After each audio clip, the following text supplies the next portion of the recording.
जब रात गहरी होती है और चारों तरफ सन्नाटा छा जाता है, तभी कहीं दूर से सुनाई देती हैं सिसकियां। सन्नाटे की सिसकियां में आपका स्वागत है, जहां हर कहानी सिर्फ सुनाई नहीं जाती, महसूस होती है। ऐसी डरावनी कहानियां जो आपके दिल की धड़कन बढ़ा दे और आपकी रूह तक सिहरन पहुंचा दे। अगर आप भी अंधेरे, रहस्य और डर से भरी कहानियां पसंद करते हैं, तो अभी चैनल को सब्सक्राइब करें और हर रात एक नई डरावनी कहानी के लिए तैयार हो जाइए। रात गहरी हो चुकी थी। चारों तरफ सन्नाटा फैला हुआ था। हवा भी जैसे थम सी गई थी। लेकिन हर सन्नाटा खाली नहीं होता। कुछ सन्नाटों में छुपी होती है डरावनी सिसकियां। स्वागत है आपका सन्नाटे की सिसकियां में। गांव के बाहर एक घना जंगल था। इतना घना कि दिन में भी वहां धूप ठीक से नहीं पहुंचती थी। गांव के लोग उस जंगल से दूर रहते थे, क्योंकि उनका कहना था कि वहां कोई इंसान नहीं रहता।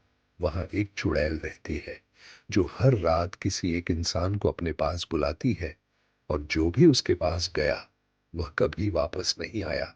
राहुल शहर से गांव आया था। उसे इन बातों पर बिल्कुल विश्वास नहीं था। उसे लगता था कि ये सब लोगों की बनाई हुई कहानियां हैं। एक दिन गांव के एक बुजुर्ग ने उसे रोका और कहा, बेटा, उस जंगल की तरफ मत जाना।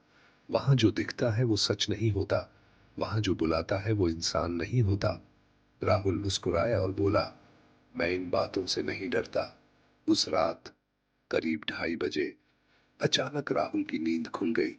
उसे लगा जैसे कोई बहुत धीमी आवाज में उसे बुला रहा है। उसने ध्यान से सुना। आवाज खिड़की के बाहर से आ रही थी। राहुल धीरे धीरे उठा और खिड़की के पास गया। जैसे ही उसने बाहर देखा, उसके शरीर में सिहरन दौड़ गई। खिड़की के बाहर एक लड़की खड़ी थी, लाल साड़ी पहने, लंबे खुले बाल, और उसका चेहरा आधा अंधेरे में छुपा हुआ था। वह राहुल के हाथ से इशारा कर रही थी, आओ। राहुल जैसे किसी वश में आ गया। बिना सोचे समझे उसने दरवाजा खोला और बाहर चला गया। लड़की गिरी और जंगल की तरफ चलने लगी। राहुल उसके पीछे पीछे चलता गया। जंगल के अंदर पहुंचते ही माहौल बदल गया। हवा ठंडी हो गई। पेड़ों से अजीब अजीब आवाजें आने लगी, जैसे कोई फुसफुसा रहा है। राहुल का दिल तेज धड़कने लगा, लेकिन वह रुक नहीं पा रहा था। अचानक लड़की एक बड़े पेड़ के पास रुक गई।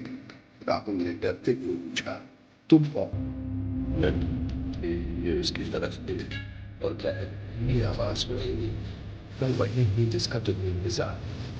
राहुल थोड़ा और पास गया, लेकिन जैसे ही मैं उसके करीब पहुंचा, उसका चेहरा बदलने लगा। उसकी आंखें लाल हो गई, चेहरा काला पड़ गया और उसके बाल हवा में अपने आप हिलने लगे।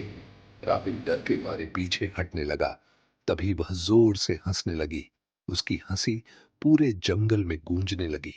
वह बोली, हर रात एक नया शिकार, और आज तुम हो।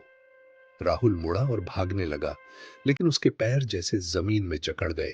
वह हिल भी नहीं पा रहा था। वह चुड़ैल धीरे धीरे उसके पास आई। उसके बिल्कुल करीब आकर उसने उसके कान में कहा, अब तुम कभी वापस नहीं जाओगे। अगले ही पल चारों तरफ अंधेरा छा गया। सुबह जब गांव वालों ने जंगल में तलाश की, तो उन्हें सिर्फ राहुल का मोबाइल मिला। लेकिन राहुल कहीं नहीं मिला। आज भी उस जंगल के पास रहने वाले लोग कहते हैं कि रात के समय वहां एक लड़की दिखाई देती है, लाल साड़ी में, और वह राह चलते लोगों को बुलाती है।